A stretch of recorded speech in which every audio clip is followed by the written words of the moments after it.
Now that you've listened to those TED Talks, both Sumner and Cohen pointing out the dangers of seeing argument as war and advocating instead for using it as a tool to learn first personally and then socially.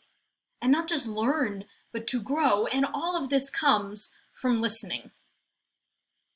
The purpose of all this, I think, is tied to the Ruth Ginsburger quote that Sumner uses at the end of his talk.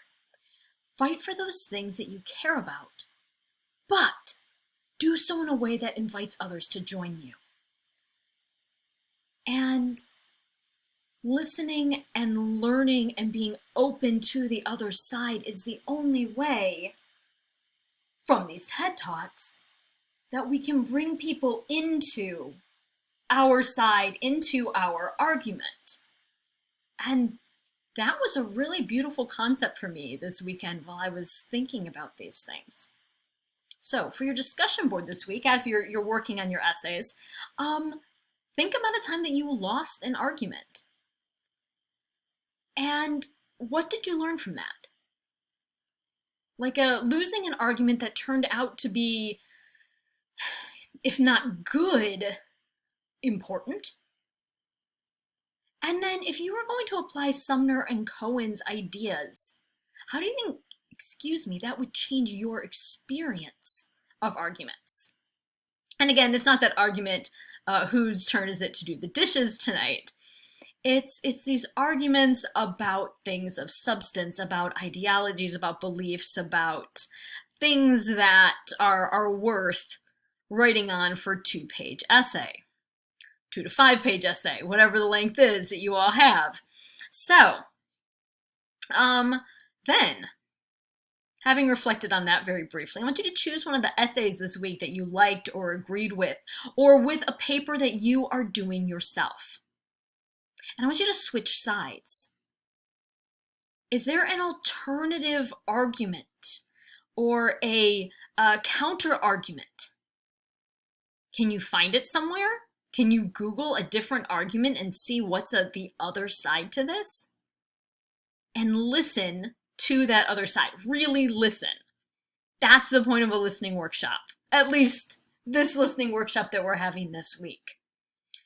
What is the other side's points? How can you use the techniques that Sumner and Cohen were talking about, particularly Sumner, as he was getting into it on a more personal level, to pick out the worthwhile, the things you can share, the common ground you can have with someone who has either an alternative idea or an opposing idea. Because remember, an argument might not be a right or a wrong, a yes or a no. It might be about which is the better of two good options, or which is the least harmful of two bad options. Those can be productive arguments as well. So the one that came to my mind is that in What Shamu Taught Me About a Happy Marriage, which I thought was hilarious, by Amy Sutherland, an alternative argument wouldn't be to say that Sutherland is wrong. I mean, it's clearly working for her and her husband at the time that she's writing this, and they're both using it on each other.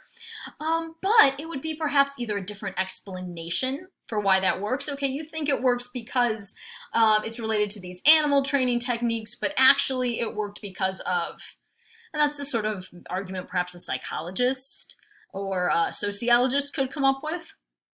Or it could be an alternative, which is, okay, that's working for you, but an alternative approach to behavior modification is this strategy, and I think it is more successful, more likely to have long-term, whatever it is.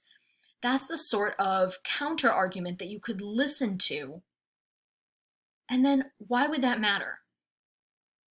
What could that do for either me, the reader, or for Amy Sutherland to have an alternative response that explains some things? Well, first of all, she's sort of already had that in the beginning where she talks about having gone to counseling and having learned some things in counseling, but then said, no, this isn't this isn't working. They just said we're fine. I guess everything is fine. But she still took some things from those counseling practices because as she's reflecting on the strategies she's using, she also talks about changing her own perspective, which is something she seems to have gotten from the previous counseling experience. So she's finding common ground with a previous argument, or a previous approach that she's used. And perhaps getting another alternative approach would make it more robust. These strategies are working now, but will they always work? Sometimes things work for a limited period of time. This is working now, but at a different time, perhaps a different set of strategies would be more effective in building their relationship and helping them love each other more. So that is your discussion board. I cannot wait to see what you post, and I hope you all have a wonderful week.